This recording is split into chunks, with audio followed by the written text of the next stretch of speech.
हमारे महानुभाव, सभी हमारे आचार्य, मुनि, महंत, सभी हमारी साध्वी जी और यहाँ पर उपस्थित सभी बहनों और भाइयों, आज मुझे बहुत खुशी है कि जिन्हें हम आद्य पुरुष के नाम से जानते हैं, जिन्हें हम भगवान के नाम से जानते हैं, ऐसे प्रथम तीर्थंकर, चक्रवर्ती सम्राट, हम सभी के जनक और भारतीय सभ्यता के आदि शिक्षक, ऐसे आदिनाथ भगवान ऋषभ देव जी को नमन करने के लिए, उनके चरणों में कोटि कोटि प्रणाम करने के लिए मैं यहाँ पर हाजिर हूँ। और ये मंच बहुत ही सुंदर इस प्रकार का मंच है जिस पर हमारी सनातन संस्कृति से संबंध रखने वाले भारत की भूमि में जितने अलग अलग विचार तैयार हुए, इन सभी विचारों के वाहक आज हमें यहाँ पर दिखाई पड़ते हैं। चाहे वो जैन विचार हो, चाहे बौद्ध विचार हो, चाहे हमारा सनातन विचार हो, चाहे हमारा सिख विचार हो, सभी विचारों के वाहक एक साथ इस मंच पर आकर ऋषभायन का यहाँ पर एक प्रकार से उसकी अर्चना आराधना कर रहे हैं। ये भी मैं ऐसा मानता हूँ कि बहुत महत्वपूर्ण है। और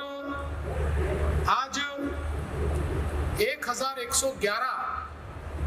ग्रंथों का भी एक प्रकार से लोकार्पण हो रहा है। ऋषभायन एक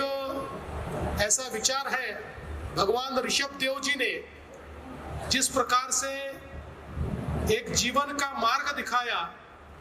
साहित्य, कला, संस्कृति, इसके साथ साथ एक सभ्यता को चलने के लिए जो जो आवश्यक होता है, असी मसी और कृषि, ये जो विचार उन्होंने बताया कि सुरक्षा भी, साधना भी, ज्ञान भी और कृषि भी, इस विचार को प्रतिपादित करने वाले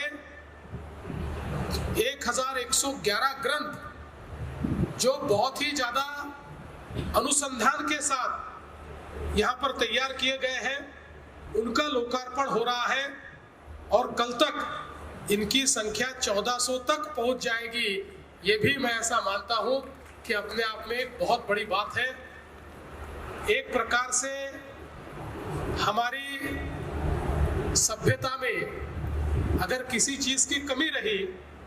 तो हमने अपने इतिहास का संकलन कभी किया नहीं। इसलिए दुनिया की सबसे पुरानी सभ्यता और अभी 2000, 3000, 4000 साल पहले जो सभ्यताएं बनी, उसके साथ इसकी तुलना की जाती है। लेकिन जब दुनिया को सभ्यताएं क्या है ये पता ही नहीं था, उस समय पूर्ण विकसित अवस्था में हमारे भारत में सभ्यताएं हुआ करती थी। और उसी सभ्यता का प्रतीक ऋषभायन है, भगवान ऋषभ देव ने दिया हुआ विचार है। इसलिए मैं ऐसा मानता हूं कि आज सभी संतों का एक मंच पर उपस्थित होना ये भी बहुत महत्वपूर्ण है, क्योंकि ये जो हमारी एक भारतीय ज्ञान पद्धति है, जो एक इंडियन नॉलेज हमारी सिस्टम है, इस ज्ञान पद्धति को हमारे आने वाली पीढ़ियों तक पहुंचाना और जो वैश्विक विचार हम सबने पाया है, उस वैश्विक विचार से दुनिया का कल्याण हो, इस प्रकार की कामना करना, ये मैं ऐसा मानता हूं कि इस कार्यक्रम का मूल उद्देश्य है। विशेष रूप से हमारे सारे जैन संतों ने, मुनियों ने जिस प्रकार से त्याग की भावना के साथ हमारे विचार को जन जन तक पहुंचाया है, हमारे विचार को समृद्ध किया है। और इतना ही नहीं, तो हमारी जो भगवान ऋषभ देव जी ने पुरुषों के लिए जो 72 कलाएं बताई है, स्त्रियों के लिए 64 कलाएं बताई हुई है, उसको भी जीवित और पुनरुज्जीवित करने का काम जो यहाँ पर किया गया है, मैं ऐसा मानता हूँ वो अपने आप में एक बहुत ही महत्वपूर्ण कार्य है। हमारे देश के लिए, हमारे देश की संस्कृति के लिए, हमारे अभिमान के लिए, स्वाभिमान के लिए और आत्माभिमान के लिए ये काम अपने आप में बहुत ही अनूठा और बहुत ही महत्वपूर्ण है। इसलिए हम सभी, हमारे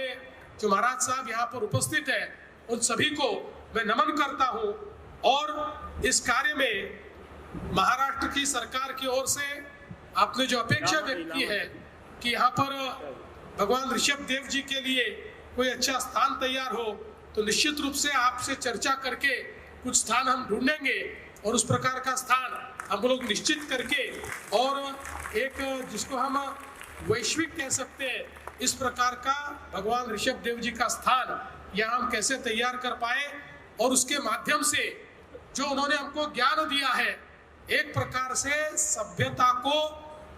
तैयार करने का जो एक विचार उन्होंने हमको दिया है, ये जो कलाएं हमको दी है, जो स्थापत्य शास्त्र हमको दिया है, जिस प्रकार से धातु निर्माण का ज्ञान हमको मिला है, जिस प्रकार से विनिर्माण का ज्ञान हमको मिला है, ऐसी सारी चीजें जो उनसे शुरुआत होती है, उस ज्ञान को एक साथ लाने का जो प्रयास है, इसमें निश्चित रूप से हम लोग सहभागी होंगे,